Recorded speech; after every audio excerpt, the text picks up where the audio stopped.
Sziasztok, sziasztok! Petra vagyok, az Easy Hungarian-től. Hogy vagytok? Minden oké? Vagy vannak mostanában nehezebb napok, hetek? Amikor nekem nehezebb napom van, vagy stresszes vagyok, akkor én nagyon szeretek zenét hallgatni, és utána gyakran a fejemben marad egy dal, vagy egy dallam, amit hallottam, és utána napokig ugyanazt dúdolom. Mit jelent a dúdol?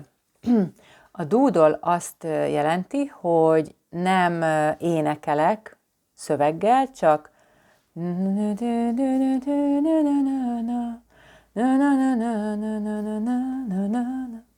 ez a dúdolás. Ismerős? Nektek is van ilyen?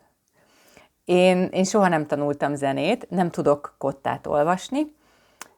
Ugye a kotta az a papír, ahol vannak a hangok, és ott van a zene leírva.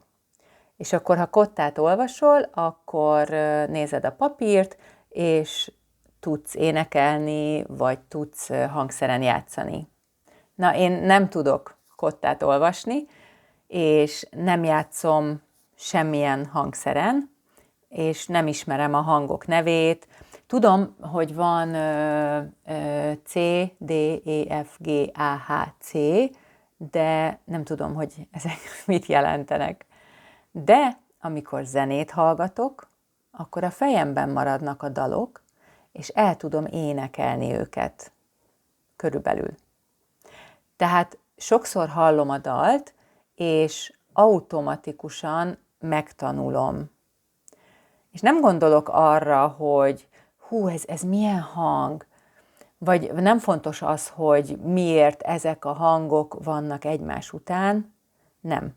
Csak sokszor hallom azt a zenét, azt a dalt, és akkor el tudom énekelni, vagy tudom dúdolni. A nyelvtanulás is működhet így.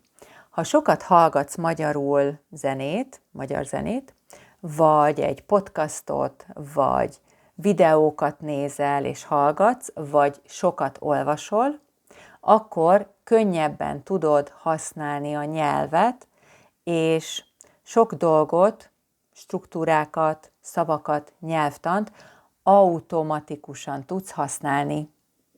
Így tanulnak a kisbabák is. Nagyon sokat hallgatják a nyelvet, és automatikusan kezdik használni. Nem értik, hogy miért kell ezt a struktúrát használni, vagy miért kell ezt a végződést használni, csak beszélnek. Persze mi nem vagyunk kisbabák, és nem tudunk ugyanúgy tanulni, de tény, hogy ha nyelvet tanulsz, ha magyarul tanulsz, akkor sokat-sokat kell olvasni, vagy hallgatni, és így megtanulhatsz olyan kifejezéseket és struktúrákat is, amit nem értesz. Nem tudod, hogy miért így kell mondani, de tudod, hogy ez a helyes kifejezés, ez a jó struktúra. Sokszor találkozol a nyelvvel, sokszor látod a szavakat, kifejezéseket, mondatokat, és akkor ezeket automatikusan tudod használni. Gyakran az a probléma, hogy amikor nyelvet tanulunk, akkor mindig mindent analizálni, vagyis elemezni akarunk. Fontos, hogy sokat kell olvasni, hallgatni, utána kell egy kicsit aktívan is tanulni, ugye nem vagyunk kisbabák, tehát kell látni a rendszert, a szisztémát, hogyan működik a nyelv, de nem a tanulás az első lépés, hanem az olvasás vagy a hallgatás.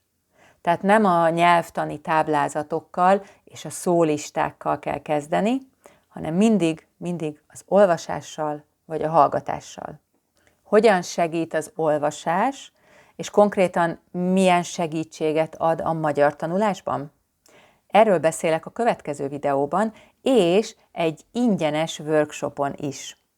A workshopon arról beszélünk, hogy mit olvas, hogyan olvas, milyen feladatok segítenek a tanulásban. A workshop ingyenes, de regisztrálni kell a Patreonon.